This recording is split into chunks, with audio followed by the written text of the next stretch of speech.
Hi, இன்றைக்கி mutton white biryani எப்படி செய்யலான்னு பார்க்கலாம். இது செய்யறதுக்கு பாத்திரத்தில் 100 ml கடலெண்ணெய், 3 ஸ்பூன் நெய் சேர்த்து நல்லா சூடானதும் ஒரு பிரிஞ்சி இலை, 6 ஏலக்காய், 4 பட்டை, 6 கிராம்பு, 2 அன்னாச்சிப்பூ, ஒரு ஜாதிபத்திரி, 1 ஸ்பூன் சோம்பு சேர்த்து நல்லா பொரிஞ்சதுக்கப்புறம் 300 கிராம் வெங்காயத்தை ஸ்லைஸாக கட் பண்ணி சேர்த்துருக்கேன்.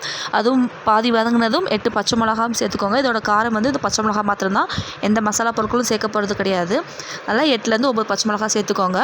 ஒரு கைப்பிடி புதினா, ஒரு கைப்பிடி மல்லி சேர்த்து நல்லா வதங்கினதும் 2 தக்காளி கட் பண்ணி சேர்த்துக்கோங்க. தக்காளி வதங்கினதும் 5 ஸ்பூன் அளவுக்கு இஞ்சி பூண்டு பேஸ்ட் சேர்த்து அதோட பச்சை வாசனை நல்லா போனதும் 3/4 கிலோ மட்டனை கழுவி வேக வச்சு எடுத்திருக்கேன். மட்டன் மட்டும் சேர்த்து தேவையான அளவுக்கு உப்பு சேர்த்து நல்லா அந்த எண்ணெயிலே மிக்ஸ் பண்ணிக்கோங்க.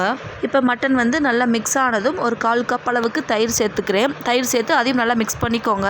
நான் இன்றைக்கி பாஸ்மதி ரைஸில் தான் இது செய்ய போகிறேன். சீரக சம்பா இருந்தால் அதுலேயும் செஞ்சுக்கலாம், நல்லாயிருக்கும். அரிசி 2 தடவை நல்லா கழுவிட்டு முங்குற அளவுக்கு தண்ணி ஊற்றி ஊற வச்சுக்கோங்க. 20 நிமிஷம் கண்டிப்பாக அரிசி ஊறணும். இப்போ தண்ணி சேர்த்துக்கலாம். தண்ணியோட அளவு பார்த்திங்கன்னா, நான் எந்த பவுலில் அரிசி எடுத்து அளந்து வச்சுருக்கேனோ அந்த அளவுக்கு தான் தண்ணி சேர்ப்பேன் எப்பவுமே.